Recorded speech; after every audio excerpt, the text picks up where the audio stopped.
Joined by Nathan Corden. First question, Nathan, obviously relates to last night. I think nothing other than complete unmitigated disaster, wasn't it? Yeah, I think that's a fair comment. It's not how we wanted to last night to go. I'm sure it's not how the owners and the trainers wanted their derby plans to go. Um, Nothing else we can say. We are truly sorry. It does seem to be a little bit at the moment, two steps forward, one back.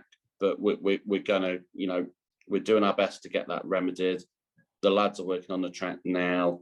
They're putting in two motors, so we have a spare one. So if anything like this happens again, normally takes about 20 minutes or so to switch over to your second motor, because there is a little bit of work to be done on it. So the No, first motor just blew up, did it? I'm not mechanically minded, Floyd, so I'm just going on what people say. But I think when it is out now, that's for another day. What actually went wrong with it, we'll deal with that. But the important thing is getting a new thing in, drawing a line under it, and moving on, and getting everything right ahead of next week, or well, ahead of tomorrow, really. I guess if you're kind of a half full glass kind of person, you can say it happened then. It was never going to be good news, but if it happened then, it could have been worse. It could have happened at a meeting that was perhaps even more relevant. Yeah, exactly. It is frustrating. It does feel a little bit at the moment that the place is cursed. We just it's been one thing after another, and I know it's difficult. The place has been empty for a few years. We haven't had people in for a year. So it is difficult, but we're not making excuses. We've just got to get on with it, and do our very best to put on the best show we can. Yeah, I mean, it obviously the whole gearing up of everything is going to be quite a significant operation, isn't it? I mean, the size of the venue anyway, and you're going from nobody for a year to then to go into your feature event of the year within the space of probably 6 weeks or whatever the case may be from kickoff. Yeah, it has been difficult because if you go even back 2 months, no one really knew what stage we're going to be with government restrictions. But we're now letting owners in. We can now let public in. It's hard to prepare for those things because do you spend a lot of money and then all of a sudden you go into another lockdown? I'd be very honest about things. I mean, I know there's plenty of knockers out there for Toaster, but realistically, I think Kevin Booby has done a great job. People might say that because he pays you, but no, he could have quite easily just said at the start of the pandemic or halfway through the pandemic, what have I done here? Why am I doing Toaster? It's costing me money. I'll just close it. There's other tracks that have closed during this pandemic, but he's actually put his hand in his own pocket and kept Toaster going.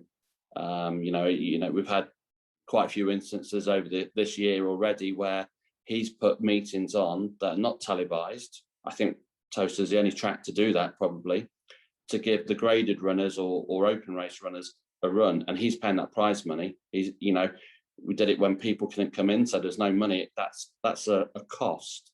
So I think people have to just sit back and take a bit of a chill pill, really, and say, yeah, all right, let's support you. Let's try and get this right, and let's move forward. Definitely. So okay, remedies. Moving on. Where are we going? Okay, so we looked at quite a few things. We've got Thursday trial session tomorrow, which is already full, but we've moved people around. Anyone who had a trial last night or a race last night, they've been offered the opportunity to trial on Thursday after racing. We put on a brand new session on Friday, which kenneling's 10 o'clock, trials start at 11. And then we've got limited space on Saturday before racing and Monday before racing. We did investigate trying to move the races that were scheduled last night into Saturday, but that's proved problematic. Some people don't want to run now on the Saturday night because of other plans. None of the Irish runners would have been able to run because their COVID regulations. They need to be back home for 5 days and then have a negative test. But the Saturday would have been the 4th day, so their restrictions wouldn't allow that. So anybody who needs a trial or on one of those days, please contact the racing office as soon as possible.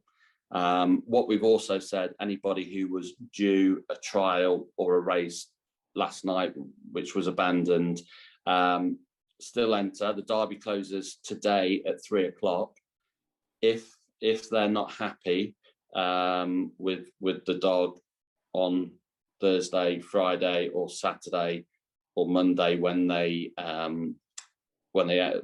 trial, we would just simply refund them the money and just take the entry out, no quibbles. I think that's only the fairest way we can do it. It's, they've done everything they can, so now we need to try and help them as much as possible. It's fantastic. As I said, nobody wanted last night to happen, but no. Ultimately, one of the greatest things about this, and it's been Towcester all the way through, is that they try to be very open and upfront and communicate, and I think that's fantastic. So before I let you go, where are we entries wise? Is it still 3 o'clock this afternoon? 3 o'clock, today. Plan is we will collate them all tonight, and then we will publish a list tomorrow morning on the Thursday, or maybe by lunchtime, let's say, and then we will do the draw on Saturday. We're still going to maintain that we do the draw 4 o'clock on Saturday, and that will be live on RPG TV if anybody wants to watch it. And full steam ahead, hopefully.